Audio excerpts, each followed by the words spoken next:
Member, kapisanan ng mga broadcaster ng Pilipinas. Member KBP, oras.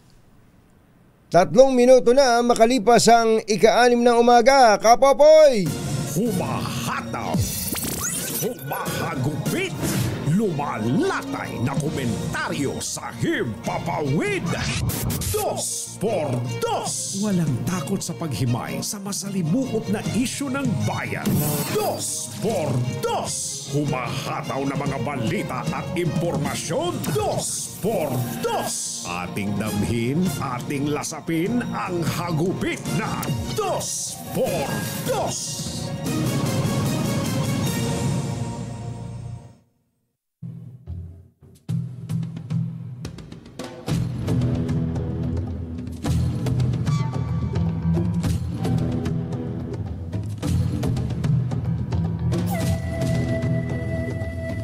Ipinagpaliban ng House Prosecution Team ang pagtanggap ng articles of impeachment laban kay Vice President Sara Duterte na isinosoli sa kanila ng Senado. Ihingin daw po muna ng prosecution team ang klarifikasyon ng Senado sa desisyon nitong ibalik sa Kongreso ang articles of impeachment laban sa pangalawang Pangulo. Inamin ni Batangas Representative Jervil Luistro, isa sa House Prosecutor, na nalalabuan sila sa utos ng impeachment court. Kaya gagawa daw po sila ng motion para humingi ng paglilinaw sa utos nito.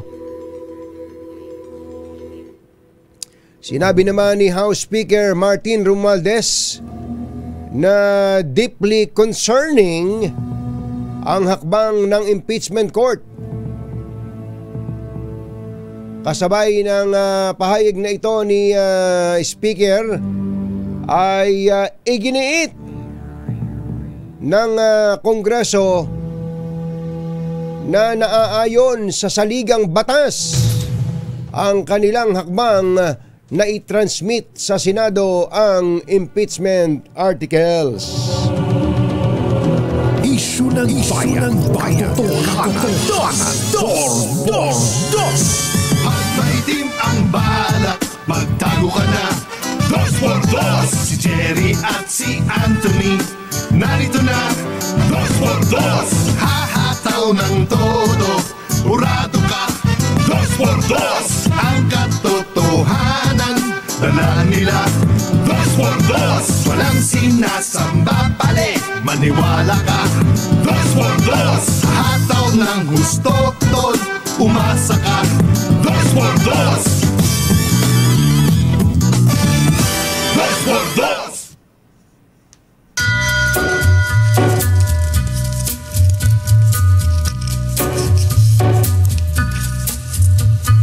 Take a little walk to the edge of town. Hi. Across the track.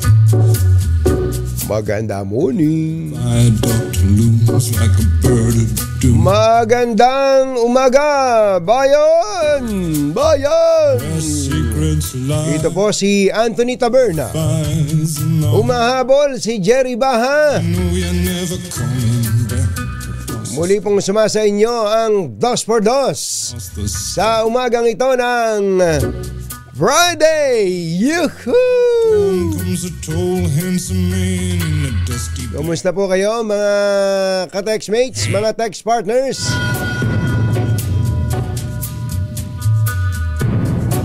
Walang pasok ha? It's a holiday. It's Independence Day. Engineer Tony Nanggel, today is June 12. Ilang taon nang malaya ang Pilipinas? 127. Ayan. 127 na pala ang birthday ng Independence Day ng Pilipinas. They're whispering. Pero malaya nga ba tayo? Yan ang tanong lagi ng ating mga kababayan eh. The red right hand. Marami kasi tayong dapat na sikaping makahulagpos. You don't know money. Unang-una na nga ay sa kahirapan. Ano? Malaya ba tayo sa kahirapan? You don't have Malaya ba tayo sa kamangmangan? to get you one. Malaya ba tayo sa impluensya ng kasamaan? Have no self-respect. You feel Marami pa rin tayong bigas na kakainin. Sabi nga ng mga taga Nueva Ecija, bakit ba kasi bigas ang ating kakainin? Hindi kanin. Jerry Baja at Anthony Taberna sa 2x2 sa DZRH. Let's Marvin Gaye and get it on. Magandang umaga po sa ating mga manggagawa na asang-asa sa dagdag sweldo. O see? I told you so. I told you so. This king says to ourselves. Yung mga asang-asa na madadagdagan ng 200 pesos ang kanilang daily wage. Don't keep your secrets to yourself. Yan na, sinabi ko na. Tapos na. Nagsara na po ang 19th Congress kahapon officially nang hindi po ipinapasa ng both houses ang isang magkasundong bersyon nila ng wage hike. In other words, ang wage hike bill ay patay na. Nakikiramay po kami. Healing that I want. Just Hindi po natin ikinasisiya yon, pero ang atin lang ay dapat talaga naging makatotohanan ang ating mga mambabatas. give it up to Hindi na tayo pinaasa pa. I'm screaming mercy, mercy, please. Kasi ang dami nating gustong unahin. Ano? Tayo din naman ng mga magkakababayan, ang dami nating gustong gawin. Ang dami nating gustong isaksak sa lalamunan natin Stray with na baka naman hindi natin kayang nguyain. Pangunahin nga itong impeachment na ito na kinain ang napakaraming oras ng mga mambabatas natin. Sa kwentuhan pa lang laging talo sa kwentuhan yung mas importante Pero yung impeachment, number 1 sa kwentuhan. Ano katunayan? Ang banner story po ng Philippine Star ay ito po, VP Office receives Senate summons. Yeah, you can get it Ito on. po yung order ng Senado na magpaliwanag ka. Got that Pinagpapaliwanag po ang na-impeach na si VP Sara. in the songs. Sa panig po naman ng Philippine Daily Inquirer, ang sabi po ng Philippine Daily Inquirer, Palas, tapos dot, ano ba yun? Colon, ayan, colon. People see who plays around with rules. Ang sabi daw po ng palasyo ay nakikita ng tao kung sino ang naglalaro, pinapaikutan ang mga tuntunin. Hanapin pa nga natin yung iba. Asan pa ba ibang dyaryo? Ito. House. Ito. Nobody can stop impeachment. Ang sabi daw po ng House of Representatives, walang sino man ang makapipigil ng impeachment. Yo! At eto na. Ang banner story naman ng Manila Bulletin, ibang-iba. Iba talaga itong Manila Bulletin Economic team opposes 200 daily wage increase. Pero parang cute and epidemic na itong itong komento na to ng economic team sapagkat todas na nga yan sa Kongreso. Masamang tao lang ang takot sa dalawang to. Kaya kung maitim ang balak, magtago ka na. Anthony Taberna, Jerry Baja, 2x2. Siguro po ay bago lang tayo pumalaot at mag-ACS balita, magtanong nga tayo ng mabilis. Mother, I miss you. You're here. Na-miss kita kahapon. Okay ka naman? Okay ka naman. Yan ang kailangan. Kailangan nagpapa-check up tayo, ha? Importante talaga yan sa mga... Ito po si mother namin dito, si Mother Malu Cabral namin. Pag nawawala ang aming mother hen, para kaming mga basang sisiw. Di ba? So, nung wala kahapon si Mother Malu namin, parang kanya-kanya kami. Di ba? Kailangan talaga merong someone who gives control o kaya who commands control kapag may isang organisasyon, no? Maliit man yan o malaki. Dapat merong in charge. Someone who is in charge. Someone who gives guidance. Ano? Kapag wala si mother dito, kanya-kanya kami na. Ayun, minsan si Yuel ang tinatanong ko. Minsan si Cantina, minsan si Kisses, ano? Minsan si Ara, tinatanong ko na rin si Ara. Minsan si paring Ray namin dito, tatanong ko ano ba headline. Minsan si Greg, kasi nga wala yung mother hen. So importante kapag nandiyan yung mother hen. Kaya naman hindi dapat nagkakasakit yung mother hen. Ayan, si Mother Malu namin dito nung nawawala, sabi ni Cantina sa akin kahapon, nagpa-laboratory kasi. Tama yun.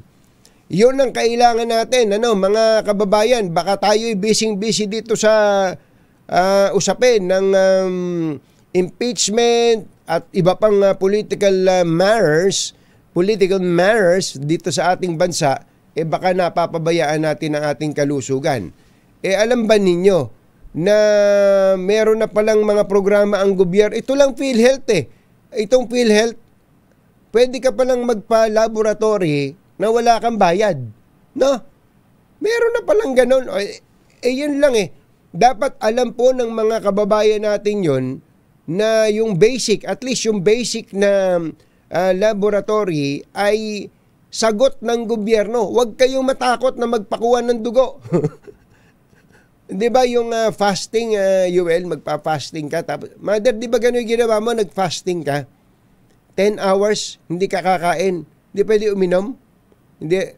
Para pagka kinuha yung dugo mo, tama yung magiging resulta. Kaya kailangan nga naka-rest ka. Magpakuha. Ayun. Hindi ka puyat. Okay naman. May resulta na ba? Yes. Ano sabi? Okay ako. Okay? Parang lumingon ka sa malayo nung okay. Anyway, tama yun, Kasi magpa-fasting ka, yun naman ang sinasabi ng mga doktor. Libre! Ano ba masama kung libre?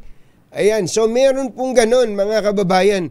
May nararamdaman man kayo o wala sa inyong katawan, kung kailangan po ninyong magpa-laboratory, sagot ng PhilHealth yan. Sagot natin ng pondo ng PhilHealth yan, na ang pondong yan ay galing din naman sa mga members nito. Number 1, at siyempre yung pong mga dati nang naipon ng PhilHealth mula sa government subsidy. Kasi itong taon na to, wala pong government subsidy. Tama? Ang PhilHealth. Pero may pera po ang PhilHealth. Dapat alam natin lahat yon. So, going back, importante po yung preventive maintenance. Eka nga, PMS. Preventive Maintenance Service. Hindi lang po sasakyan ng may kailangan yan, pati at mga kasangkapan, kundi pati po ang ating mga katawan. Magpa-check up po kayo. Humingi po kayo ng, ano ba tawag doon, Yuel? Your request galing sa doktor. Di ba, doktor ang may request yan Halimbawa, sasabihin ng doktor, kailangan mong magpa-x-ray, kailangan mong magpa-FBS, CBC. Ayan, hindi Cesar B. Chavez, CBC, Complete Blood Chem. Ayan, isa-isahin yan, isa-isahin. Tapos, pupunta ka ngayon sa laboratory at dapat wala kang babayaran. Sagot ng PhilHealth yan. So, pagka po nalaman natin na meron tayong karamdaman, meron na tayong gagawing hakbang para po maremedyohan yung karamdaman. Hindi yung kung kailan malala na yung sakit, saka tayo maghahabol. So, importante talaga na na-check po natin at yung annual physical examination, yung mga may trabaho dyan, dapat ang mga kumpanya natin ay meron pong ganon. APE, Annual Physical Examination, para meron po tayong naiintindihan kung ano ang kondisyon ng ating kalusugan. Ano? Sana ganun po yung kumpanya ninyo, tinutulungan po kayo para magawa po ang mga bagay na ito. Sabi nga po ay, an ounce of prevention is better than ano? Bira, wala yung mga estudyante ko an ounce of prevention, i-google mo na. An ounce of prevention is better than a pound of cure. Oras po natin. Aji, aya, Mr. Jelom Tang, Lakcham Kap, Chap Kauhun, 6:19 ng umaga, ACS Balita. Susunod na. Para di madali. CS Balita. Walang makakaligtas, walang makakalampas. Saan mang sulok ng kapuluan, Luzon, Visayas hanggang Kamindanawan. Basta't may balita, ipagwagwagan ng sikat na tagapagbalita. ACS Balita. Kasama ang 2x2 tandem Anthony Taberna at Jerry Baha. ACS Balita. Ang programang ito ay hatid sa inyo ng ACS Manufacturing Corporation, ISO certified, maker of world-class quality Pride detergent. Araw po ngayon ng Huwebes, walang pasok, at 12 ng Hunyo 2025. Sa ulo ng ating ACS Balita, singil sa kuryente ng Meralco bababa ngayong buwan. Kauna-unahang floating clinic ilulunsad ng provincial government ng Pampanga. Economic team tutol sa panukalang 200 peso wage hike. Wage bill, todas na! Deadline sa SOSE filing ng mga kandidato noong 2025 election na tapos na kahapon. PNP Chief Nicolas Torre nagsalita matapos ikumpara sa isang aso. At 2 paslit pinatay ng selosong laber ng ina sa Leyte. Magandang umaga, Luzon, Visayas at Mindanao. Good morning, Philippines. Hello, world. Kami po ang inyong mga tagapagbalita. Sa ngalan ni Jerry Baha, ako po, Tina Nolasco. Ito po naman si Anthony Taberna at ito ang Kasama ang ACS Balita. ACS Good News. Good news sa mga consumer ng Meralco. Inanunsyo po ng Manila Electric Company na magpapatupad sila na hanggang 11 centavos na bawas sa singil sa kuryente ngayong buwan. Bunsod ng pagbagsak ng presyo ng kuryente sa spot market at mas mababang generation charge. Dahil dito, sinabi po ng may-ari ng Meralco na si Joe Saldarriaga. Sabi ni Joe, ako na naman ba may-ari niyan? Owner. Ni Joe Saldarriaga ng Meralco na ang mga kumukonsumo ng 200 kilowatt hours ay may bawas na 22 pesos sa kanilang total electricity bill ngayong buwan, habang 32 pesos naman sa 300 kilowatt hour consumers. Nasa 43 pesos naman ang matitipid na mga gumagamit ng 400 kilowatt hours at 54 pesos sa 500 kilowatt hours kada buwan. Nakatakdang ilunsad ng provincial government ng Pampanga ang kauna-unahang floating clinic sa bansa. Ang clinic on barge na kasalukuyang nakadaong sa Minalin ay nakatakdang magbigay ng mga pangunahing serbisyong medikal sa mga residente ng Pampanga sa coastal communities.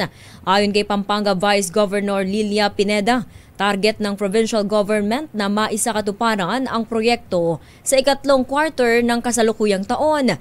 Sinabi pa ni Pineda na ang 112 square meter floating clinic ay isang mobile health facility na pinaglaanan ng 28 million pesos sa ilalim ng Alagang Nanay Preventive Healthcare Program. Dagdag pa ni Nanay Lilia, ang proyektong ito ay isang testamento sa pangako nilang tiyaking walang kapangpangang maiiwan pagdating sa pag-access sa mga serbisyong pangkalusugan at medikal. Gagaling, ano? Kauna-unahan. Nakakatuwa naman itong ginawa ni Nanay Lilia Pineda na to, no? So ito ay kung floating, ano tawag yan? Floating clinic. Floating clinic. Pwede bang magpalipat-lipat talaga yan? Umaandar ba? Yun ang tanong. Kung pwede bang mahila yan. Halimbawa, kung nasa Minalin yan, pwede bang makarating ng makababy yan? Makababy. Sa makabebe. Makababy Pineda. Sabi. Pwede bang makarating ng Mexico yan? Mexico, Pampanga. Ayun, yun ang magandang matanong. Kasi kung nakapirmi na sa isang lugar floating, parang it defeats the purpose, ano? Correct. Ayun, kaya sana may motor, ano?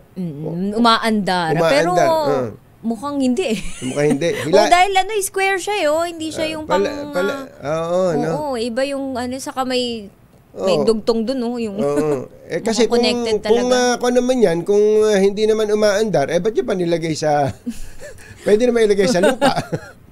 Baka kasi dyan yung sa area na binabaha. Baka kaya yun ang purpose. Baka lamukin pa yan. At magka-dengue, diretso sa clinic. Hindi ba? Kung hindi na umaandar. Kung hindi na hihila. Sabi siguro nitong sina Governor Pineda. Ano ba naman itong dalawang to? Naglagay na nga kami ng floating restaurant, clinic nagre-reklamo pa rin.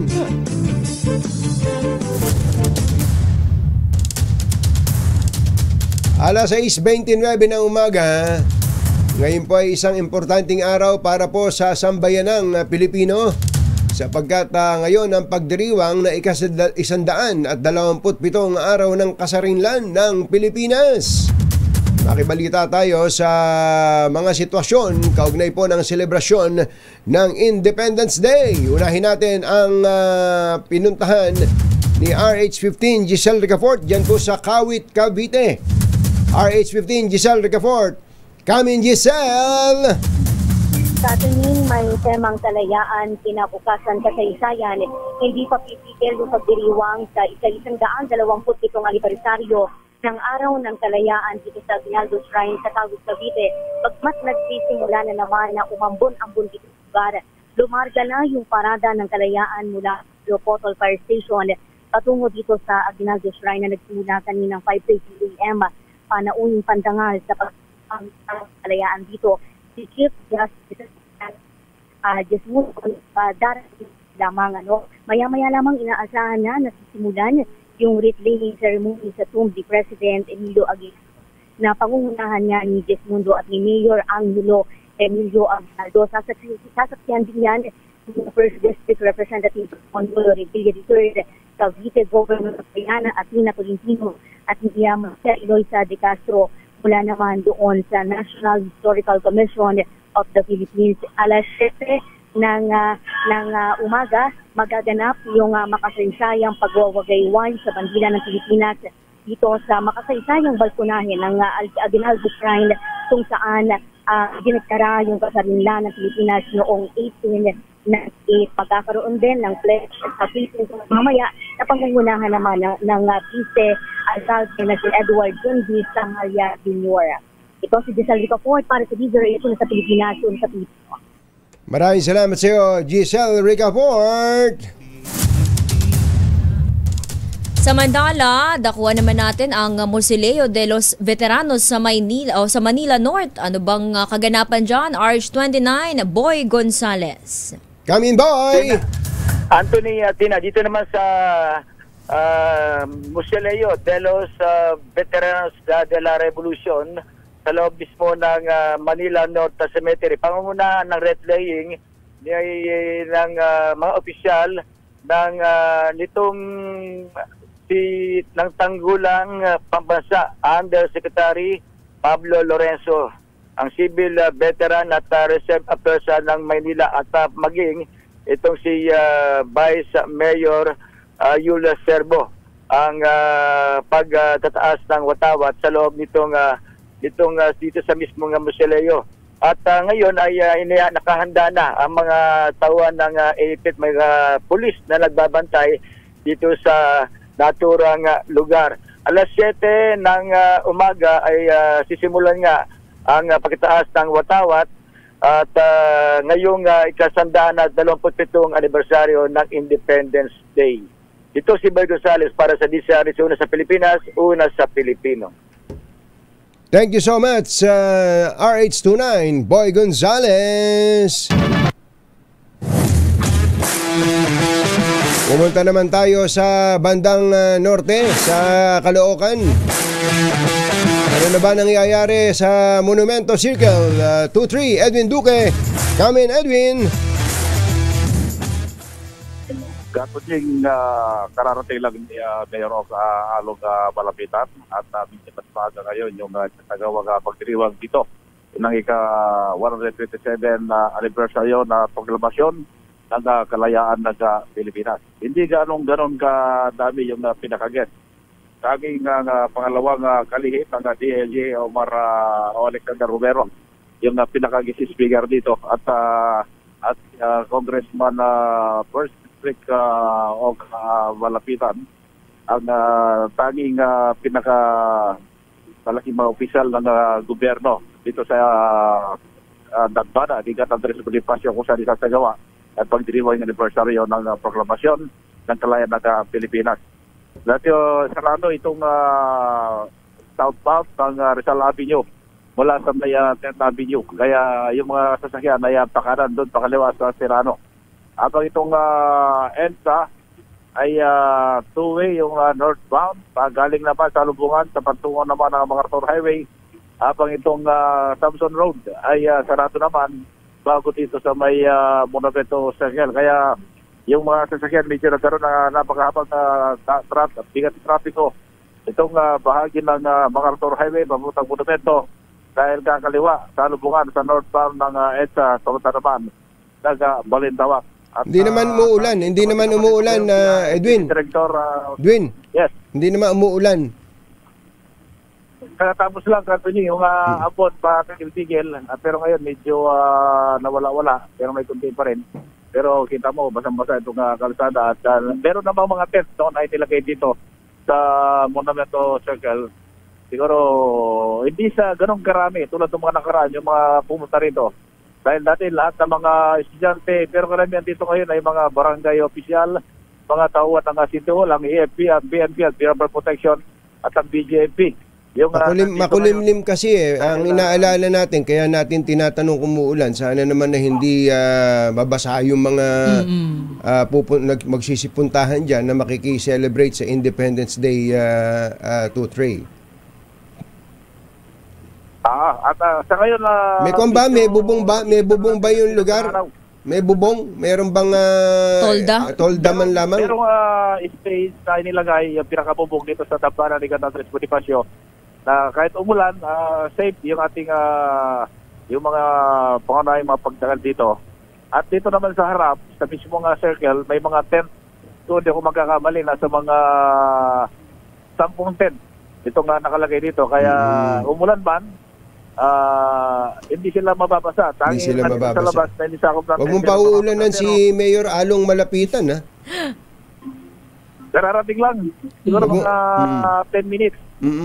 Puro yung pulis kasi yung pinapakita mo sa amin dito sa video. Paulit-ulit yung pagdating nung Northern Police District Director. Siguro sinaluduhan nung full colonel. At sabi, sir, doon ka pumunta. Kumusta ba dali ng trapiko dyan, Edwin? Matraffic na. Ang traffic ngayon, itong MacArthur Highway, itong galing Bulacan to Valenzuela. Dahil pagdating dito sa pinakadulo, kakaliwa sa Lubungan sa southbound ng circle, na sasalubong yung galing ng EDSA at sila naman pagdating ng Tinyo, Kakaran, papuntang Balintawak. Kaya medyo talaga mabigat ang dali ng trapiko rito. Ginawang 2 lane itong southbound ng EDSA papuntang Monumento mula sa Tinyo. Kaya para naranasan yung bigat ang dali ng trapiko, ganun din yung galing ng MacArthur Highway going to Monumento dahil dito nga sa celebration ng 127 anniversaryo ng Kalayaan. Yes, sir. Yan, ating sitwasyon mula pa rin dito sa Bonaventure Circle sa Caloocan, RS-23, Edwin Duque nagulat sa Disa Race, una sa Pilipinas, una sa Pilipino. Maraming salamat, 2-3. Totoo ba to, Yuel? May panauhing pandangal, i-Indianin sila. Ito, meron daw expected guest sa pinaglaban ng shrine pero hindi darating. Bakit? RH52, Edniel Parosa. Kami na Edniel. Magandang umaga, Katunying, at maligayang pagunita sa araw ng kalayaan ngayong araw na ito ng Huwebes. Tama ka, hindi nga sisipot dito sa programa sa pinaglabanan shrine sa lungsod ng San Juan itong si House Speaker Martin Romualdez. Batay doon sa paunang abiso ay binigay ng lokal na pamahalaan hanggang kahapon o hanggang kagabi ay siya yung pinakapanauhing pantangal dito sa ika-127 anibersaryo o paggunita sa araw ng kasarinlan na gagawin dito sa pinagsiklaban ng revolusyon noong panahon ng mga Kastila. Pero ngayong umaga, kinumpirma ng Public Information Office din ng LGU na hindi nagdadalo ang pinuno ng Kamara de Representantes sa hindi na ibinigay pang dahilan. Sa halip, ay magbibigay na lamang ang Speaker Romualdez na mensahe Katunying na babasahin ng kasalukuyang congresswoman dito sa syudad si Congresswoman Bella Zamora.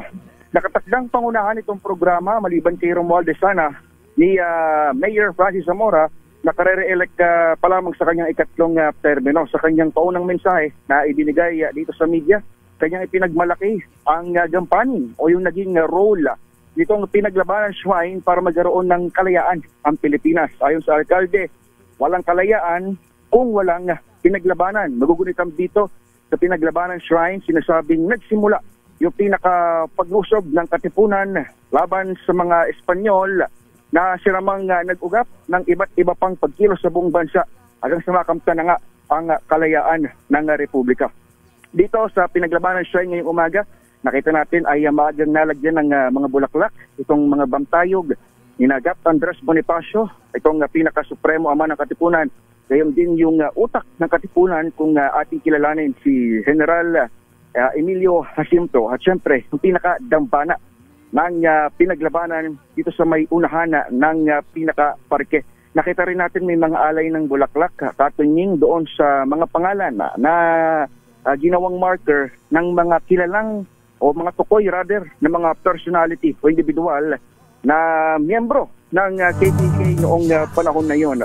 Maya-maya pa ay alas 7 ng umaga, ganap na itataas yung watawat ng Pilipinas dito sa pinaglabanan shrine. Nasusundan pa ng pinaka-reclaim activity sa Dambana at 21 gun salute para bigyan ng pagkilala ang mga bayani ng Republika ng Pilipinas. Ito si Edniel Parosa, nag-uulat para sa DZRH. Una sa Pilipinas, una sa Pilipino.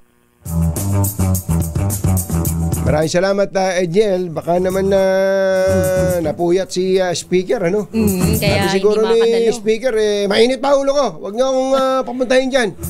Dahil nagsalita na ako kagabi. Dito po pala sinabi ni Speaker Martin Romualdez kagabi. Kami na RH-TV. I rise, not in defiance, but with resolve, guided by duty, grounded in principle. The decision of the Senate, sitting as an impeachment court, to return the articles of impeachment is deeply concerning. These articles were transmitted by the chamber in accordance with the Constitution and with the overwhelming support of 215 members who answered the people's call for accountability.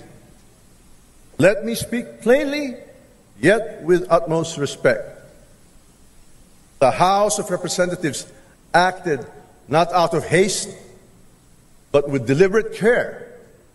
We followed the law, we honored our mandate, and above all, we stood for what the Filipino people deserve. ACS Balita. We will never back down, sabi daw gano'n ng House of Representatives. Ibig sabihin matigasan ito. Kaya lang, ano ba status ngayon, Tina? Sarado na yung 19th Congress. Sarado yung 19th Congress. Sa madaling salita, nakapagsuot na, at least nakapagsuot naman ng robe yung ibang mga graduating na senador. O yung gumraduate na mga senador. Na invited daw sa kasal ni Zainab. Nakapagkatoga naman sila. Tapos, ang impeachment court, buhay naman. Kaya lang, wala namang ginagawa. Maliban sa nag-issue sila ng subpoena na para masumagot itong si VP Sara, no? Nasa tayo ngayon? Wala na. Yun ang tanong natin. Ano ang pangyayari ngayon? Isa lang po ang klaro doon, meron pong impeachment. Bagamat sabihin nating hindi naman on hold kasi pinasasagot naman si VP Sara. May distraction, yes, may distraction. Pero tandaan po natin, nag-convene na ang impeachment court. The impeachment court is alive and kicking. Yes. At ang presiding officer ay nakapagsasalita ngayon kahit na hindi pa po sila nagre-resume ng trial. At ang latest po, mga kababayan, ang House of Representatives, di ba hinihingan sila ng certification? Tinanggihan. Hindi, naglabas sila ng certification ngayon. Naglabas sila ng certification kagabi. Well, meron tayong kopya nun, di ba? Naglabas ng certification ng House that what they did is constitutional. Okay. So, meron pong ginawa ang aksyon ng House, inadapt po nila ang isang resolution na nagsasabi na, yes, what we did to transmit the impeachment articles to the Senate was constitutional. So, yun po ang estado ngayon, mga kababayan. Baka kasi ang nakatulugan nyo lang, yung pong ibinalik sa House, pero meron na pong sagot ang House of Representatives. So, where we stand now, yun po ang pinag-uusapan namin ni Tina. Nasaan ba ngayon ang impeachment court? Buhay po ang impeachment court. Bagamat mababawasan sila, mapapalitan ng ibang mga members, pero may mga members po naman na natin. Abangan po ang latest dyan sa pagpapatuloy ng ACS Balita. 6:44 ng umaga. This time check is brought to you by ACS. Walang balitang makakalampas saan mang sulok ng kapuluan. ACS Balita! ACS Balita! Ang programang ito ay hatid sa inyo ng ACS Manufacturing Corporation, ISO Certified, maker ng world-class quality Pride detergent. Hi! Magandang morning! Anong araw today, kumbatsera?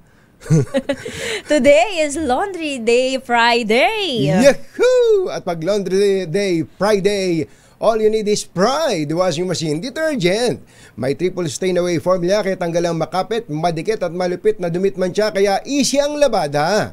Kaya pala mula noon hanggang ngayon, all you need is Pride. All you need is Pride. ACS. Kasama ang 2x2, Tandem Anthony Taberna at Jerry Baha. ACS Balita.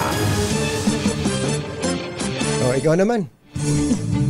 Sa iba pang detalye ng ating mga balita, tapos na ang deadline sa paghahain ng Statement of Contributions and Expenditures o SOSE ng mga kumakandidato o kumandidato noong nakalipas na 2025 midterm election. Sa pinakahuling update ng Commission on Election, 61 mula sa higit 66 na kandidatong senador ang nakapaghain ng SOSE, habang mayroong 13 party list mula sa 154 na grupo ang bigong magsumite ng kanilang dokumento. 25 mula sa 28 political parties naman ang nag-comply sa deadline kahapon.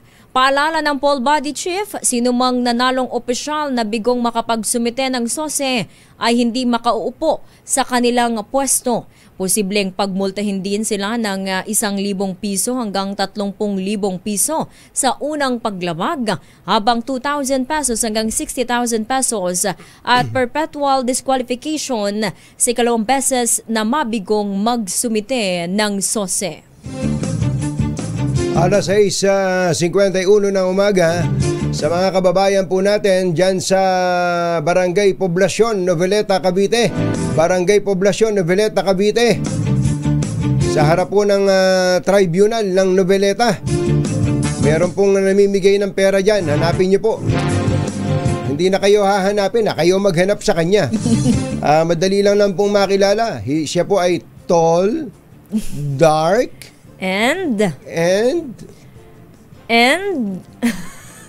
handsome. Yan po si Sherwin Alfaro at ang kanyang malakas team ay nandiyan na tagahanap ng mabibigyan ng pera. Lakasan nyo na po ang radyo ninyo, ang inyo pong telebisyon, ang inyong cellphone para po kayo at kaya ay tumawag kayo ng pansin. Ganun kayo. Sabihin nyo, nanonood kayo ng nakikinig kayo ng DZRH para po kayo ay mabigyan ng limpak-limpak na papremyo mula po sa ating malakas promo. Samantala, todas na ang wage hike bill sa kasalukuyan o katatapos na Kongreso. Nag-adjourn CNDE ang mababa at mataas na kapulungan nang hindi nararatipikahan ang wage hike bill. Alinman sa Kamara o kaya ay sa Senado ay nabigo na mapagtibay ang bill na naglalayong itaas ang sweldo ng mga manggagawa. Hindi ang 100 peso wage hike na inaprubahan ng Senado at hindi rin ang 200 peso wage hike na inaprubahan ng Kamara. Inuulit po namin, baka kasi umaasa pa rin kayo hanggang ngayon. Ang wage hike bill ay tepok na sa Kongresong katatapos lamang. Samantala, 2 paslit na magkapatid ang mistulang hayop na pinagtataga ng lover ng kanilang ina sa loob ng kanilang bahay sa Albuera, Leyte. Naku po. Idineklarang dead on arrival ang magkapatid na may edad 4 at 7 taong gulang lamang ito. Naku po. Samantala, nasa kritikal namang kondisyon ng ina ng 2 bata na nagtamo ng maraming sugat sa katawan matapos itong pagbalingan ng lalaki nang awatin siya sa pananaga sa 2 anak na noon ay natutulog. Sa investigasyon ng pulisya, nagkaroon muna ng mainitang pagtatalo sa pagitan ng suspect at ng biktimang live-in partner nito dahil sa matinding selos. Ayon sa Albuera Police, pinagselosan ng lalaki ang kamag-anak ng misis at sa matinding galit ay pinagtataga ang mga paslit. Kaagad namang nadakip ng Albuera Police ang suspect. Patunay na hindi tutulog-tulog ang pulisya sa paghahabol sa mga gumagawa ng krimen. Binuweltahan ni PNP Chief General Nicolas Torre III ang paghahalintulad sa kanya ni DILG Secretary John Vic Remulla sa Pitbull at Bulldog. Sa isang panayam, sinabi ni Remulla na kailangang katakutan ng publiko si Torre dahil ito ay parang Pitbull at Bulldog na agad aatake oras na utusang sumugod. Pabirong tugon naman ni PNP Chief Torre, hindi niya mawari kung ang pahayag ng kalihim ay papuri o pangaasar sa kanya. Sagot ni Torre, kailangan gampanan ng trabaho na nilagdaan ng kontrata at sinumpaan sa bayan. Tinanggihan ng International Criminal Court ang kahilingan ni dating Pangulong Duterte na i-disqualify ang 2 hukom na dumidinig sa kanyang kaso sa The Hague, Netherlands. Sila ay sina Judge Alapini Gansu at Judge Flores na naatasang suriin ang isyu ng jurisdiction sa kasong kinaharap ng dating presidente. Ayon kay Judge Tomoko Hakane, isinumite sa ICC Pretrial Chamber ang naturang request, subalit unanimous ang desisyon ng plenaryo na isantabi ang apela. Tumanggi muna ang ICC na idetalye ang naging hatol sa naturang usapin. Magandang umaga sa ating mga kababayan dyan sa Canada. Ay, Ate Zerlene Montalvo Aguilar, magandang morning! Niratipikahan na ng Senado ang Bicameral Conference Committee report kaugnay ng panukalang ipagpaliban ang barangay at sanggunian kabataan election sa susunod na taon. Sinabi ni Senator Amy Marcos, may akda at sponsor ng panukala sa Senado. Nagkasundo ang dalawang kapulungan na ipagpaliban sa unang Lunes ng Nobyembre 2026 ang halalan na mula sa orihinal nitong petsa na December. Kasama rin sa inaprobahan ng pagtatakda sa 4 na taon ng termino ng mga halal na barangay at SK officials. Nakasaad sa panukalaan hanggang 3 sunod na termino ang maaaring takbuhan ng mga barangay officials habang 1 termino lang ang itinatakda para sa SK. Uulitin po natin, ito ay nakahabol. Nakahabol. So itatransmit na po ito sa Malacanang for approval o for signing ng Pangulo ang panukala na nagpapaliban sa barangay at SK election. Kailan dapat ito, Tina? December 1. December 1. Pero ito po ay ipinagpaliban sa November 2026. So next year. Yes. Extended ng 1 taon na naman yung termino ng mga opisyal ng barangay at magiging 4 years na thereafter ang kanilang term at meron silang 3 terms. Hanggang pwede 3 terms. Parang congressman na rin, Pero mas matindi sila. 4 years sila. Yung congressman, 3 taon lang eh. Sila ay 4 years. Mas matagal. Oo, 4 years. 4 na taon. Times 3. That's 12. 12 years sa position. Kung mananalo sila. Nagatid sa kabuuan ng ating ACS Balita, ito po si Anthony Taberna. At ito naman po, si Tina Nolasco.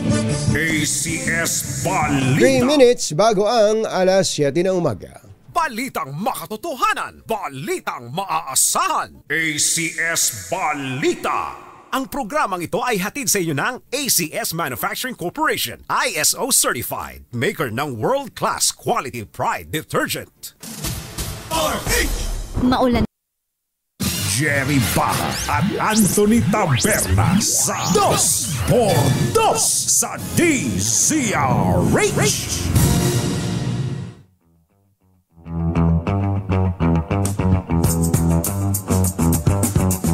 Nagsisimula na po ang mga aktibidad dyan po sa Luneta kaugnay ng pagdiriwang ng 127th Independence Day ng Pilipinas. Ando na po ang Pangulong Bongbong Marcos para pangunahan ang flag raising ceremony para po sa araw ng kasarinlan. Makinig po tayo sa feed mula po sa Luneta. Police. Baba!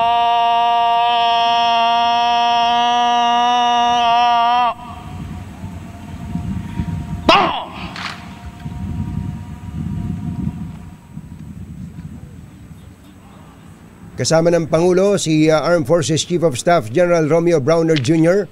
Pagkatapos magbigay pugay sa mga kawal sa kanilang parangal na ibinigay ngayon. Mga kasama, ipinapaabot ng ating panauhing pandakal, His Excellency Ferdinand R. Marcos Jr., President, Republic of the Philippines, and Commander-in-Chief, Armed Forces of the Philippines, ang kanyang taus-pusong pasasalamat sa parangal na ginawa natin sa kanya ngayong umaga.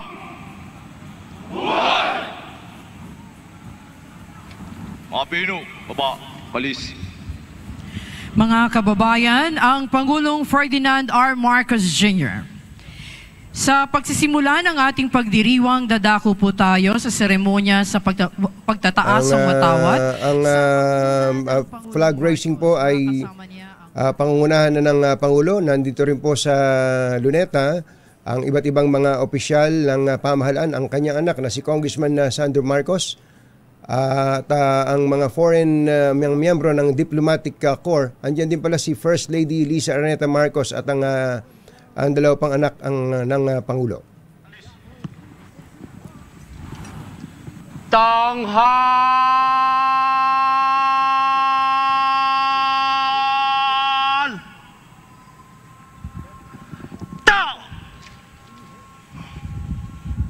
Kalupatan mga pinuno at kawal, tanghal,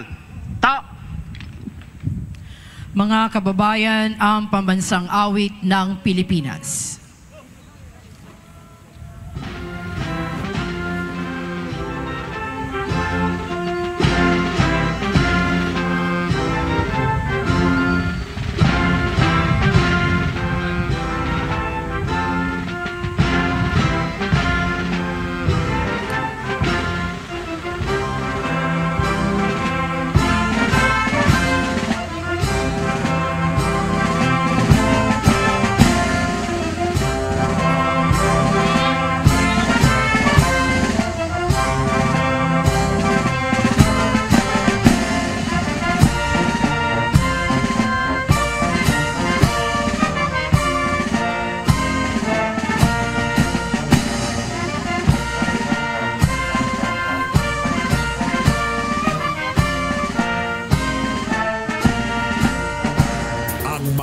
Batsyero ng Bayan, Katunying at Ka-Jerry. 2x2. Maghintay po tayo ng update mula po sa Luneta. Nandun po ang ating RH14 Leth Narciso. Meron lang pong mga restrictions sa pagtatransmit ng signal dahil nandyan nga po ang mga matataas na pinuno ng ating pamahalaan at pati na po ang mga bisita at ang ating mga ordinaryong mamamayan. Nakita po natin yung mga Girl Scout saka Boy Scout kanina dyan po sa Luneta. At kasabay po ng flag raising ceremony dyan po sa Luneta ang pagtataas din ng bandila ng Pilipinas sa iba-ibang lugar kung saan pinagdiriwang ang ika-127 anibersaryo ng kasarinlan ng Pilipinas. Kauna-unahan sa Pilipinas. NBC Manila Broadcasting Company. DZRH. Member, kapisanan ng mga broadcaster ng Pilipinas. Member KBP. Oras 6 na minuto na makalipas ang 7 ng umaga. Balitang bagong-bago. Balitang dapat alam mo. Balitang magdadagdag ng talino. Dahil bagong impormasyon, makibalita. Unang-una sa DZRH. Pangunahing balita. Kasama ang 2x2 tandem nina Anthony Taberna at Jerry Baha. Mainit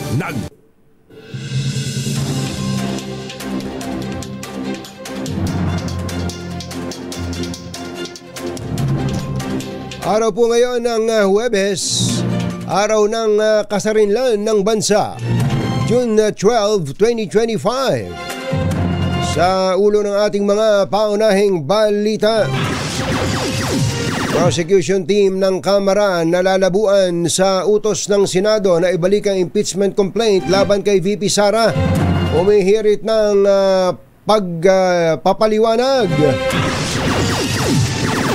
Samon ng impeachment court kay VP Sara natanggap na ng OVP. 200 pisong wage hike bigong maipasa sa pagtatapos ng 19th Congress. Dating Congressman Arnie Tebes pinalilipat ng korte sa Camp Bagong Diwa sa Taguig.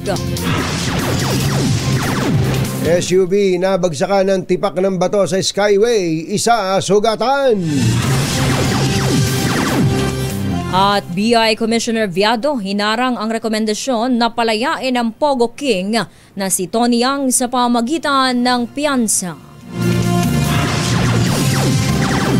Magandang umaga Luzon, Visayas at Mindanao. Good morning Philippines. Hello world. Kami po ang inyong mga tagapagbalita. Sa ngalan ni Jerry Baha, ako po, Tina Nolasco. Ito po naman si Anthony Taberna at ito ang pangunahing balita. Bago lang ang detalye ng balita, mamigay muna tayo ng kwarta.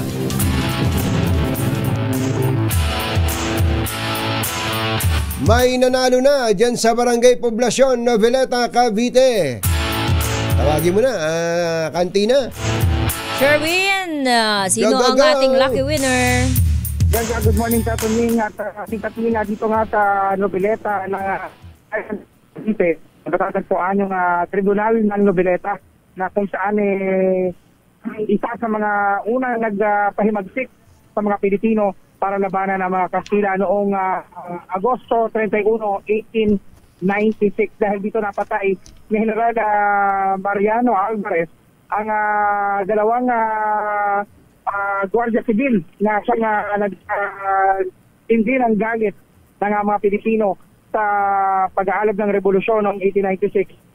Naging siya ng independensya ng Pilipinas na itinilang naman ngayong araw na ito na pinagdiriwang natin sa 127 taong araw ng kalayaan. Pero dito sa tapat ng tribunal ng Cavite, yung dating ang tawag sa tribunal noon ay yung bagong munisipyo ngayon. Pero sa harap nito, nandito yung isa sa mga tindahan ng mga gulay at prutas na nakilala natin na nakikinig palagi ng radyo.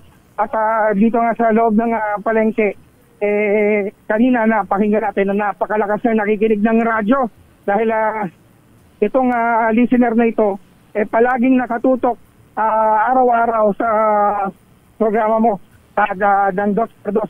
Magandang umaga po, pangalan niyo, tatay? Ipilog sa akin po. Oo, kayo nakikinig ng radyo. Asan yung radyo niyo? Ayun. Yung kanyang radyo lang sa likuran. Pero papakita ko lang sa camera. Yan, yan, ito, yan. Ayun, no? Sobrang umano kanyang radyo. Ayan, ilang taon na ba yung radyo na yan? Ilang taon na ba yung radyo niyo? 5 years na yata yan. 5 years, hindi nalilinis. Yan, nalilinis. Busy Hindi nalilinis. Kala ko panahon pa ng Kastila kasi yung alikabok. Pwede mo nang tambla ng kamuting kahoy. Opo. At palagi kayo nakasyon sa DZRH. Opo. Dahil sino pa mo rin na announcer pag umaga? Si Anthony Taberna po at si Jerry Baha po. Anthony Taberna, Jerry Baha, 2 por 2, meron kang 1,000 pesos. Opo, salamat po. At syempre meron ka pang matatanggap na DZRH groceries. Yan na para sa yan. At syempre meron din yung kasamang DZRH na imbag na bigas. Ayan na para sa yan. At DZRH t-shirt. Kaya nakasando ka, kita yung bakuna mo, ang laki. Bakuna ba yan o resulta ng digmaan? Motor. Motor. Digmaan sa motor. Dahil dyan, meron ka DZRH t-shirt, ano masasabi mo? Maraming po salamat po sa DZRH. Mabuhay po yung lahat. Mabuhay ka rin at mabuhay ng mga taga-Noveleta, Cavite ang bayan ng mga magiting dahil dito nagkampo ang mga magdiwang ng General Mariano Alvarez. At matatagpuan pa rin yung barangay magdiwang dito sa inyo. Opo. Okay, maraming malapit sa palengke. Malapit sa palengke, barangay magdiwang na una ni General Mariano Alvarez. Number 6, Sherwin Bata para Teaser 8. Una sa Pilipino. Mga nangunguna at mga bagong balita sa DZRH. Pangunahing balita. Thank you, Sherwin. Engineer Tony Nanggel, 7:12 ng umaga. Sa ating mga balita, nabagsakan ng malaking tipak ng bato ang isang Toyota Fortuner habang binabagtas nito ang Skyway sa Grade Mia Road sa Parañaque City. Alas 12 ng tanghali kahapon. Sugatan ang 21 anyos na estudyanteng driver nito na si Gabriel Ian Sobreviñas Jimenez, residente ng San Fernando, Pampanga. Sa ulat ng pulisya, nasa kanang bahagi ng linya ang sasakyang minamaneho ni Jimenez nang bigla itong mabagsakan ng tipak ng simento mula sa Skyway flyover. Tumama ito sa front hood, windshield at itaas na bahagi ng bubong ng sasakyan, dahilan para magtamo ng head injury ang biktima. Agad naman siyang dinala sa Parañaque Doctors Hospital para malapatan ng lunas. Hindi lang natin malaman saan galing yung simento, ba't may tipak ng simento doon? At bakit? Paano nahulog? Bakit nahulog? Samantala, ibinasura ni Bureau of Immigration Commissioner Joel Anthony Viado ang mungkahing pagpiansahin at palayain ang Pogo King na si Tony Yang, isang Chinese national na nakapiit sa BI Detention Facility dahil sa pagkakasangkot sa illegal na Pogo. Ayon kay Viado, ang naturang resolusyon ay inihain habang siya ay nasa labas ng bansa na anyay hayagang pagtangka na ilusot ito. Napag-alamang nilagdaan ni BI Board of Special Inquiry Gilberto Repizo ang resolusyon para bigyan si Yang ng pansamantalang paglaya. Giativyado, may mga sumunod pang request para muling ikonsidera ang desisyon niyang tutulan ito. Ngunit nanindigan ng BI Commissioner na mananatiling nakakulong ang nasabing Chinese national. Nantindi pala ng away dyan sa immigration, ano? Yes, ang bigat ng Hindi ba issue. ang naalala mo, Kantina, yung una? White paper. Yung, hindi, bago pa yung white paper, nag-aaway na yung si Viado, saka dyan din si Gilbert Repizo, tungkol dun sa e-gate, yung procurement ng e-gate. Di ba kailangan bumili ng mga bagong e-gates, di nag-aaway sila sa terms of reference. Hindi ko alam kung bakit inabot na ng napakatagal yung procurement na yon. Hindi pa rin. At hindi rin natin malaman kung ano ba ang motibo at ba't sila nagbababag doon. Nagkakairingan. Nagkakairingan doon sa, ano ba yon? May paborito bang supplier yung isa? O meron bang kickback dyan? Ano ba? Etc. Tanong lang naman natin yun. Yun ang una. Nagsumbong pa si Repizo sa Malacanang dahil nakikialam daw si Viado. Siya ang nagsumbong tungkol mismo. Dun sa binabanggit kong e-gate. Okay. Nakialam dun si RSA. Sabi ni RSA, bibili na lang ako. Siya na lang ang sasagot. Bibili na lang ako, hindi na kayo magbabayad. Bibili na lang ako para hindi ala ng away dyan. Eto, sumunod na eksena. Meron pong nagsumbong sa Malacanang, walang pirma. Yan yung white paper. At sinasabing ito daw pong si Viado ay kakampi ng mga pogo. Oo. Nung pala, eto, sabi naman ni Viado, ano sabi ni Viado? Merong nagre-request na palayain yung Pogo King. Ang na Pogo si Tony King, Yang. Si Tony Yang. At ang nagre-request daw si Repizo. Naku po, nanang ko po. Nanang ko po. Yan ay sinasabi ko. Yan ay sinasabi natin. Baka naman yung mga white paper na yan ay galing din kay Repizo. Yun ang tanong natin. Tanong yan. Baka pwedeng sabihin mo na Mr. Repizo na, ako nga. Ako nga ang nasa likod niyan. At meron ako talagang ebidensya na may katiwalian yan si Viado. Yun naman ang inihingi rin na Malacanang ebidensya. Kahit wag nga raw magpakilala, basta may attached na evidence. Nanang ko po, Malyari. Nanong Malyari, habe. Napakahirap na mga sitwasyon yan. Nanindigan po ang House Prosecution Team na tanggihan ng ibinalik na articles of impeachment laban kay Vice President Sara Duterte. Giit ni House Deputy Majority Leader Faustino D. Nalalabuan sila sa naging desisyon ng Senado bilang impeachment court kaya hihingi sila ng paglilinaw sa umano'y hindi malinaw, malabo na naging basihan ng pagbabalik ng reklamo. Giit ng prosecution team, maayos at malinaw ang kanilang posisyon at ang articles of impeachment ay ibinatay sa 1987 Constitution kaya naninindigan silang hindi ito dapat ibalik. Di ba pinakita ko sa iyo kanina? Yung resolution. Yung resolution ng House na inadapt po ng Kongreso kahapon. Kahapon din. Ano nga yung nakalagay doon, Kantina, sa resolution ng House of Representatives? Meron tayong kopya niyan no, Ara. Aramina, ano? Ito pong House Resolution number 2346. Certifying that the impeachment proceedings initiated versus Vice President Sara Duterte fully complied with the 1987 Constitution. Yun. So yun yung kopya ng resolution na pinagtibay ng House kahapon. Ayun, yun na yung sagot ng House sa sinasabi ng Senado na, hoy, magpaliwanag kayo.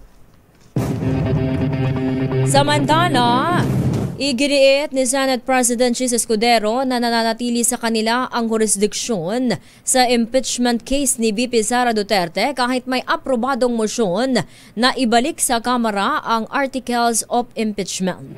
Giit ni Escudero, malinaw sa motion ni Senator Alan Cayetano na hindi pinadidismiss ang impeachment complaint laban sa pangalawang Pangulo. Ayon pa sa Senate President, sa katunayan ay ipinag-utos ng impeachment court ang pag-i-issue ng summon kay VP Inday at iginiit na ito lamang ang maaari nilang gawin dahil magtatapos na ang sesyon ng 19th Congress. Walang nagsabing na wala ng jurisdiction. Pakibasa po yung motion ni Alan. Pakibasa po yung, siguro hindi lang panawagan ko dun sa 5 kasamahan naming dakdak pa rin ang dakdak sa dismissal. Nakalagay doon, without dismissing, without terminating. Masakit din naman magsalita ito si Chis Escudero, no? Yun daw 5 kasama niya na, ano daw? Dakdak ng dakdak. Bakit? Hindi ba friend si Salima na yun? Si Senator Chis Escudero saka si Grace po? At yung 5 pang iba. Diba? For others, kung si Grace po, diba? Si Grace po, Binay, Hontiveros, saka si Coco Gatchalian. Ano sabi niya? Dakdak ng dakdak. Parang basketball. Dak. 7:20 na, nausot. Basketball, diba? Dinidribble daw. Dinidribble, tapos pinasa. Tapos dinakdak. Ganun pala. Sino maka 3 points? Ay, nako, nanang ko po. Naaayon sa konstitusyon at hindi minadali ang pag-aksyon ng House of Representatives sa impeachment case laban kay Vice President Sara Duterte. Ito po ang paninindigan ni House Speaker Martin Romualdez kasunod ng anyay nakababahala, labis na nakababahala na pasya ng Senado na iremando ibalik ang articles of impeachment sa Kamara dahil sa umano'y paglabag nito sa konstitusyon. The decision of the Senate sitting as an impeachment court to return the articles of impeachment is deeply concerning. These articles were transmitted by the chamber in accordance with the Constitution and with the overwhelming support of 215 members who answered the people's call for accountability. Let me speak plainly, yet with utmost respect. The House of Representatives acted not out of haste, but with deliberate care. We followed the law, we honored our mandate, and above all, we stood for what the Filipino people deserve.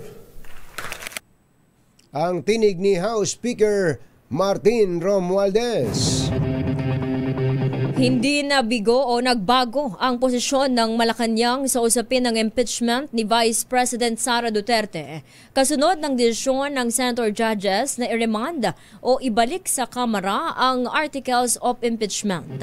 Ayon kay Palace Press Officer Claire Castro, malinaw sa Pangulo na dapat mayroong transparency at pananagutan ang lahat ng public officials. Hindi rin anya dapat paglaruan ang proseso at dapat nakabatay lamang ito sa saligang batas. Naniniwala naman si Castro na walang magiging negatibong epekto sa Pangulo ang posibilidad na ibasura ang impeachment case dahil hindi naman anya kasali si PBBM sa pagtalakay ng Senado ukol dito. Ang Pangulo po ay busy sa pagtatrabaho. Gusto niya sana, katulad ng ating sinabi kanina, maibigay ang mababang presyo ng bigas, makapagbigay ng mababang presyo ng mga pangunahing bilihin sa merkado, at maibisan ko ano pong paghihirap ang naranasan ng ating mga kababayan sa ngayon. Yun po ang focus ng ating presidente.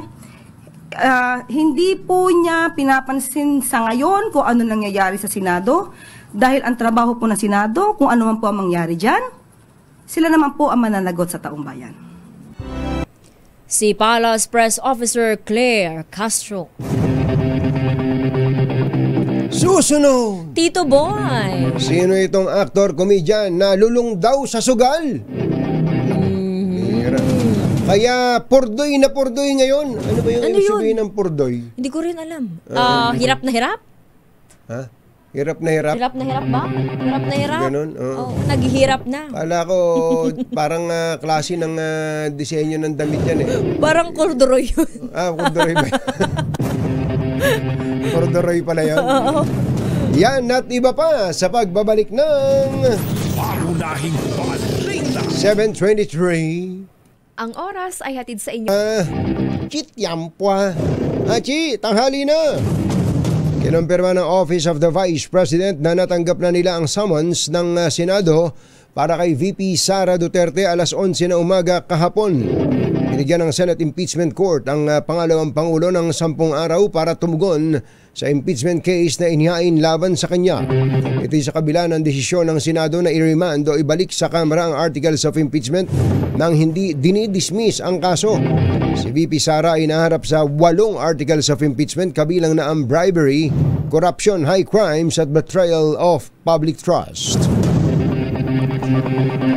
Bigo ang Senado na ratipikahan ang 200 pesos legislated wage hike bill hanggang kagabi bagong sinidya adjournment ng 19th Congress. Ito'y dahil walang napagkasunduan ang Bicameral Conference Committee sa issue ng taas sahod para sa minimum wage earners sa pribadong sektor. Ayon kay Gabriela Women's Party Representative Arlene Brosas, may akda ng bill. Matigas ang posisyon ng Senado sa kanilang bersyon ng wage increase proposal na nasa 100 pesos. Iginiit naman ni Senator Joel Villanueva, chairperson ng Senate Committee on Labor, na maaaring magkaroon ng adverse economic and social impact o effect kung susundin ang 200 pesos wage hike. Matatanda ang pinagtibay ng Kamara ang 200 pesos wage hike sa mga minimum wage earners sa buong bansa habang nasa 100 pesos lang ang bersyon ng Senado. Nakaka-apekto daw po sa ekonomiya ang panukalang 200 pesos across the board wage hike. Ito ang reaksyon ng mga miyembro ng economic team ng administrasyon sa kanilang joint position paper. Tinukoy din po sa position paper ang posibleng maging epekto ng panukala sa inflation, target na pag-unlad ng bansa ngayong taon at epekto sa mga mahihirap. Binanggit din ang maaaring maging epekto nito sa inflation, unemployment at gross domestic product. Wala pang sagot ang National Bureau of Investigation hinggil sa kautusan ng Manila Regional Trial Court Branch 51 na ilipat si dating Congressman Arnie Teves sa Camp Bagong Diwa sa Taguig City. Ang RTC Branch 51 ang humahawak sa kasong murder laban kay Teves kaugnay ng pagpaslang kay Governor Roel Degamo. Ayon kay Attorney Ferdinand Topacio, legal counsel ni Teves, nais muna nilang linawin kung aling utos ang susundin. Ito'y dahil base sa commitment order ng Manila RTC Branch 12 ay dadalhin ang dating kongresista sa Manila City Jail habang ang utos naman ng Manila RTC Branch 51 ay sa Camp Bagong Diwa. Sa kasalukuyan, nananatili pa rin si Teves sa NBI Detention Facility sa Bilibid sa Muntinlupa City. Alas 7:34 na po ng umaga. Puntahan po naman natin ang ibang venue ng pagdiriwang ng Independence Day. Ito po ay sa Baraswain Church sa Malolos. At andun po ang Man of the Hour. Sana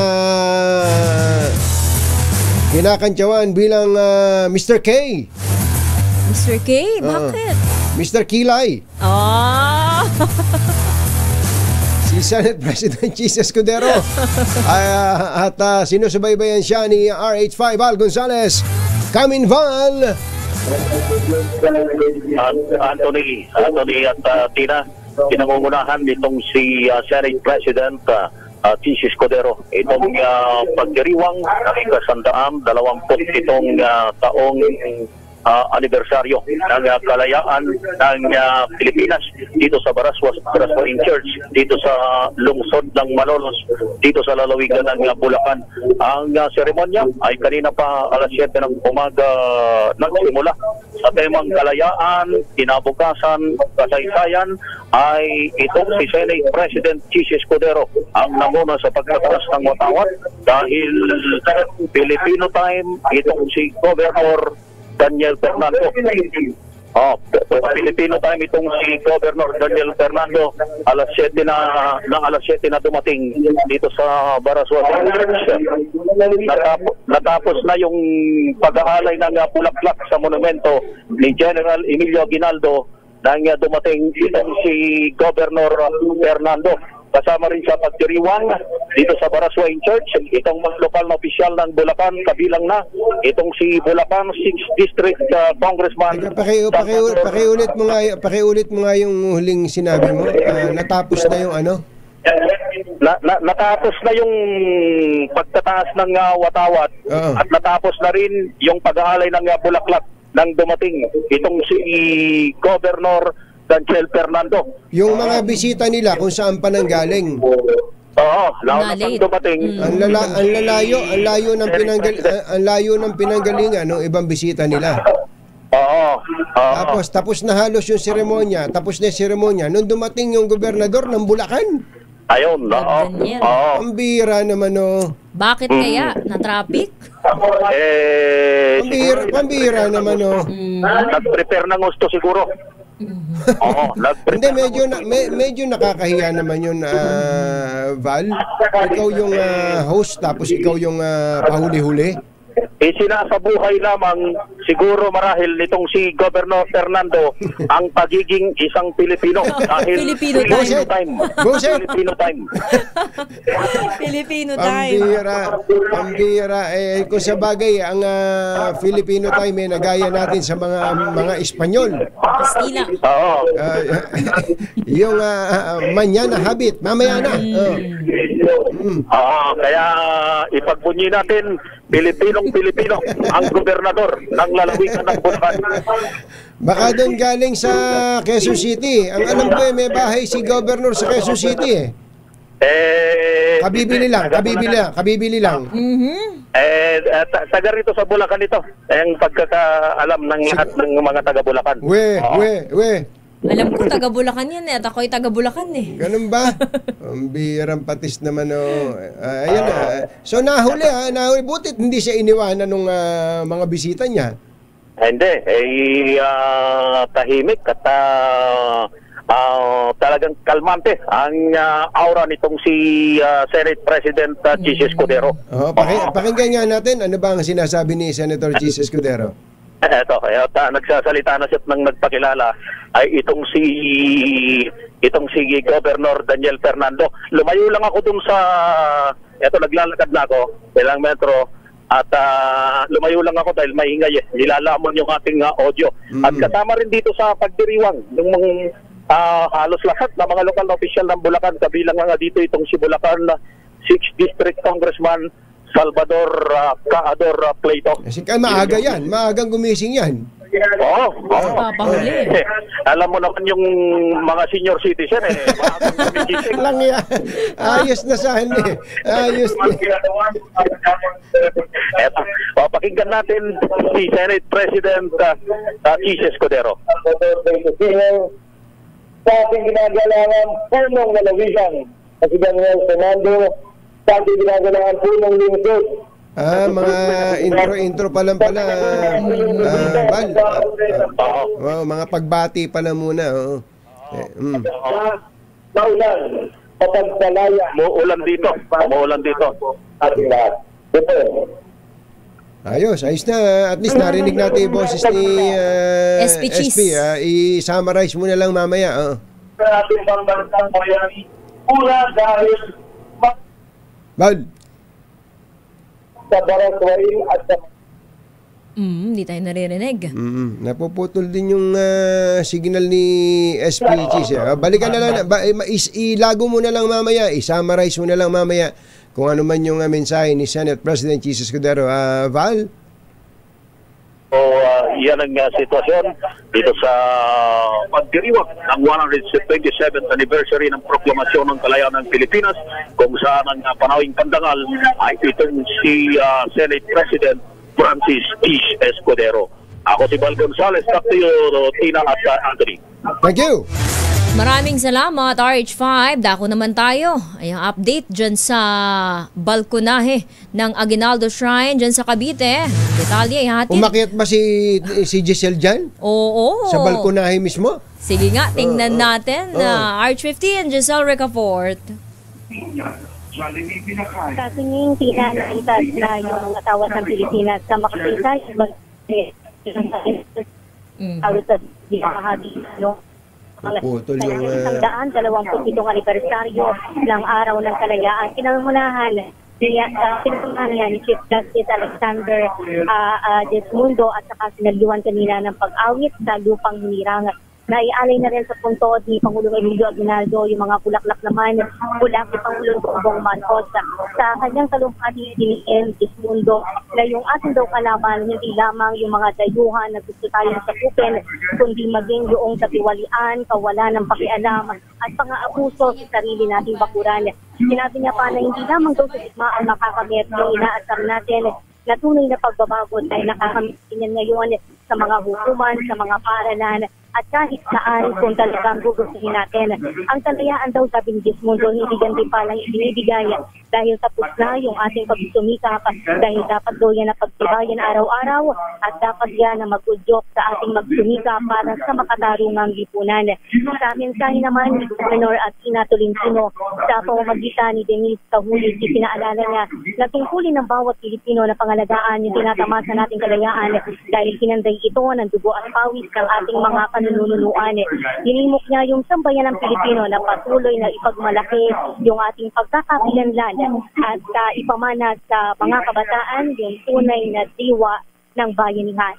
Ito si Giselle Ricafort para sa Leaderage na sa Pilipinas, sa Pilipinas. Maraming salamat sa iyo, Giselle Ricafort. Samantala, Tina, nagbahagi ng kanilang mga may ultimo adios sa speech. Ito pong mga gumraduate na miyembro po ng mataas na kapulungan. Naging madamdamin ang pamamaalam, partikular na mga bubaeng senador, sina Senators Nancy Binay, na nagtapos ang termino pero mayor siya ngayon, magiging mayor ng Makati. Grace po na magiging chaperon ng kanyang anak na si Brian na kongresista dahil sa FPJ party list. At Cynthia Villar na magtatanim ng mga bulaklak at orchids. Saan? Sa lupain? Lupain dyan sa Las Piñas. Dahil hindi siya nanalo, di ba? Hindi siya nanalo dyan sa Las Piñas. Nagpasalamat din po sila sa kanilang mga kapwa mambabatas at mga staff sa pagsaserbisyo ng mga ito. Si Senator Bong Revilla Jr. ay nagpaabot din ng kanyang kagalakan at pasasalamat matapos na maging bahagi ng 19th Congress.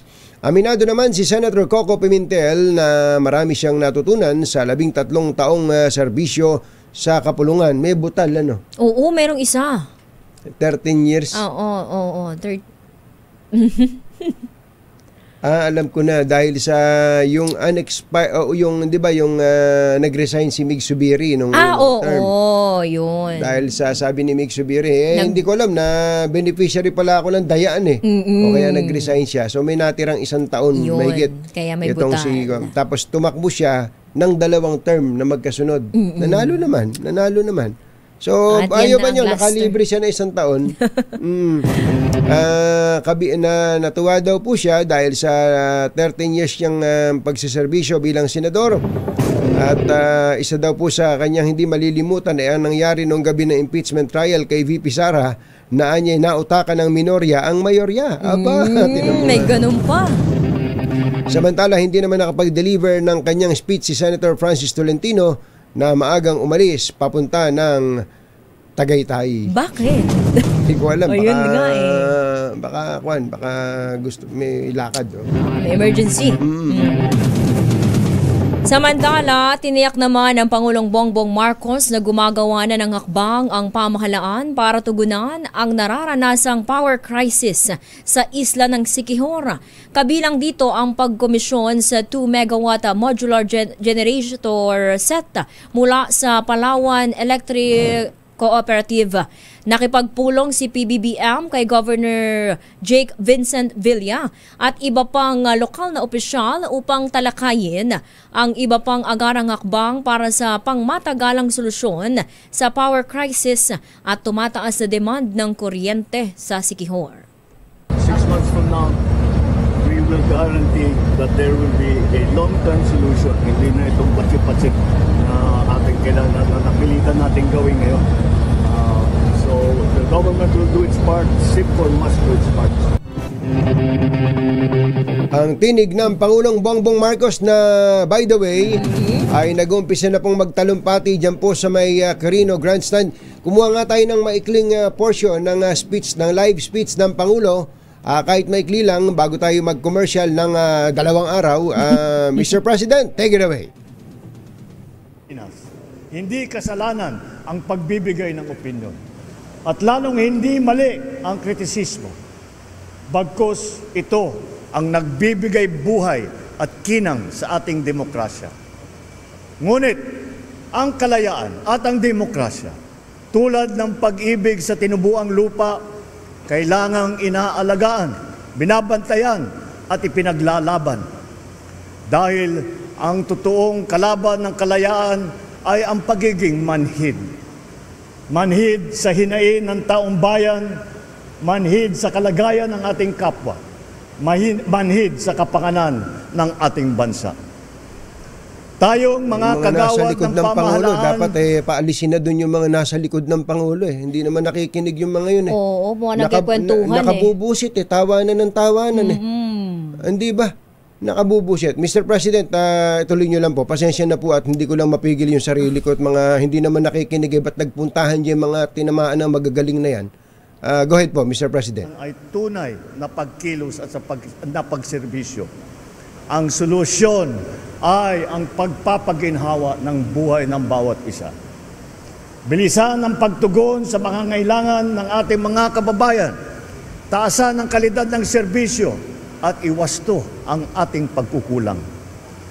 Pananagutan natin hindi lang ang mga umaabuso sa tungkulin, maging ang mga nagkukulang sa paglilingkod. Dahil mas madadama ng Pilipino ang kalayaan kung may pagkain sa hapag, may maayos na transportasyon, may gamot para sa mga may sakit, at may dignidad ang bawat manggagawa. At sa mga kapwa kong Pilipino, patuloy natin ipaglaban ang ating kasarinlan. Huwag natin kakalimutan na ang kalayaan ay hindi binibigay. If we look at what is happening around the world today, freedom is fleeting. Fake news, misinformation, herd mentality can erase our way of life, our culture, our value system that we hold so dear. Ang mga kasinungalingan walang hangganan, mga balitang walang katotohanan at maling impormasyon, ito ang mga salot sa ating kalayaan. Nakakalungkot din na may ilan din sa ating mga kababayan ay pinipilit ang maling paniniwala para sa interes ng iba at hindi para sa kapakanan ng ating mga kababayan Pilipino. Maging mapanuri tayo lagi. Alamin natin ang totoo. Labanan ang mga kasinungalingan. Piliin natin maging tapat kahit walang nakakakita. Piliin natin na manindigan, lalo na kung may nagkakamali. Piliin natin ang pagkakaisa sa gitna ng pagkakaiba. Let us honor this day not just by remembering the sacrifices of our forefathers. We must live with the same courage and love of country. For freedom is not just something that we inherit, but a right that we must protect every single day. Kaya ngayong araw, habang ipinagdiriwang natin ang ating kalayaan, lalo natin paigtingin ang pagmamahal at paglilingkod sa ating minamahal na Pilipinas. Nasa ating balita. Thank you so much. Babalikan po natin ang luneta pero hindi ko lang talaga mapigil ang sarili ko doon, Tina. Alam nyo, yung mga nandidiyan sa likod ng Pangulo na yan, kaya nandyan sila, may access sila. May access po sila. Ewan ko kung kanino, kung bakit sila nakapwesto doon. Posibleng official din yan. Mga VIP siguro. VIP. Mga VIP o kamag-anak ng VIP. Wala po silang lugar, wala po silang puwang doon sa lugar na iyon. Kung ang gagawin lang nila, Tina, makipagkwentuhan sa likod pa. Hindi lang basta nakikipagkwentuhan habang nagtatalumpati ang isang Pangulo, ay hindi dapat binabastos ng ganun. Pambabastos yun, Tina, para sa akin. Nandoon ka eh. Nakatutok pa nga sa inyong camera. Ang kakapal nitong mga tinamaan ng magaling na to. Gustong-gusto niyong pumunta dyan Akala pa naman namin gusto nyo makipagdiwang ng araw ng kasarinlan pagkatapos ay nako. Nabubusit lang ako sa ganun. Hindi, yung ibang mga nagse-celebrate, alam ba kung ano ginagawa? Nandun sa labas. Ayan, katulad ng mga yan, nandun nauulanan sa labas. Nauulanan sa labas. Nakita mo yung mga taga-SSS, mga estudyante nandun sa labas. Naglalakad. Sila nandun sa taas. Ang gaganda pa naman ng suot nila, mga walang modo itong mga tinamaan ng mga magaling na to. Nakakabusit eh. Nakakabusit. Anyway. At least na-ensayo yung ating pagiging makabayan. No? 9 na minuto na lang at alas 8 na ng umaga. This time check is brought to you by ACS Manufacturing Corporation, ISO certified, maker of world-class quality Pride detergent. MX3, dito ako believe. Champion detergent para less time sa labada, more time sa pamilya. RightMed, dahil gusto ng RightMed na gumaling kayo. Ang balitang ito ay hatid sa inyo ng Makati Medical Center, the hospital with the heart. Ang balitang ito ay hatid sa inyo ng ACS Manufacturing Corporation, ISO certified, maker of world-class quality Pride detergent. Zingo Plus Foundation. Pagpusta de peligro na, post na muna. You got the healing that I want. Ay, baka gusto niyo na magpalit ng bubong ng bahay, ha? Tama-tama at nag-uulan na. Kita niyo na kung saan na yung parte na tumutulo. Buti na lang may bubong na maasahan. Gawa sa state-of-the-art technology. May aluminum na, may pintura pa. Now available na rin sa pre-painted tile span. Para sa eleganteng bubong na matibay na, makulay pa, mag-cherry loom, pre-painted ka na. Uy, sino yung babatiin mo, Tina? Uy, eto mahigpit na binilin. Mahigpit na binilin, ha? Oo, pamangkin to ni Arch 6 Sherwin Alfaro, nagbe-birthday ng 16th birthday ito kay Axel James Tagura Alfaro ng General Trias Cavite. Happy birthday! Happy birthday! At ito pa, ang aking pamangkin naman ay birthday din ngayon, Ronald J. Mercuriano, at si Annie Cartagenas, nakatutok dyan sa Santa Mesa, Manila, ay nag-birthday kasabay ng Independence Day. At happy birthday din kay Attorney Associate Commissioner Aldwin Alegre ng Immigration. Kuya Boy Fabian, nabusit ka rin ba? Ayun, tama, nakakabusit naman talaga. Hindi ba, Doktora Cynthia? Sabi niya, I agree, ang ganda pa naman ng pwesto nila. Nasa likod sila mismo ng Pangulo tapos di sila nakikinig. Hindi po ba? At Secretary Arto Gade, magandang morning. Nakakabwisit yung mga tinamaan ng lintik na nasa likod ng Pangulo habang nagsasalita. Tama ka, walang galang ang mga animal. Sabi niya. Oo, hindi po ba Johnny Santos, easy, sabi niya. Easy lang. DERV Victorino, Happy Independence Day, magandang morning. At binabati lang nitong si Kuya Chito Paz ng happy birthday itong si Kuya Bernard Clemente ng Lukban, Quezon. Pag-iingat kayo sa pagmamaneho, Kuya Bernard Clemente, at kilalang tao yung pinagmamaneho nyo. Kuya Magiting Cruz at Kuya Joel Sarignaya, magandang morning. Sabi ni Governor Helen Tan, sayang daw yung mga libre ng PhilHealth, Tina, na hindi naman ginagamit ng marami nating kababayan yung bang pagpapalaboratory. Gamitin natin, gamitin natin yan. Kuyang Mel Magno, gamitin natin yan. Magpa-check up tayo. Hindi, pasensya na ho kayo, ha. Independence Day ngayon, dapat chill-chillan tayo, Kuya Obet Imperio. Kaya lang hindi ko talaga mapigilan ang aking damdamin. Tayo po, kahit na magkakaiba pa tayo ng paniniwala o political beliefs at opinion sa mga bagay, pero tandaan po natin, kapag ka po meron pong mga tao tayong kausap, tinuruan tayo ng ating mga magulang na matuto tayong rumispeto, lalo na kung ang nagsasalita ay mataas na leader, diba, kinikilala ng lipunan. Sa lipunan. Pupwesto ka dun sa likod. Pupwesto ka sa likod, ibig sabihin, nagkaroon ka ng access. Baka makapangyarihan ka din. Baka nga mataas din ang pinag-aralan mo. Baka nga ikaw ay may position din sa pamahalaan. Tapos habang nagsasalita, ang chief executive, ang commander-in-chief, nagsasalita tungkol sa isang importanteng okasyon, Independence Day celebration at that.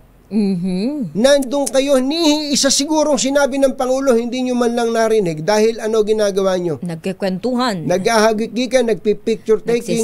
Nagsiselfie kung ano-ano pa. Anong klaseng mga nilalang itong mga taong ito? Ay, nako. Ang kakapal ninyo.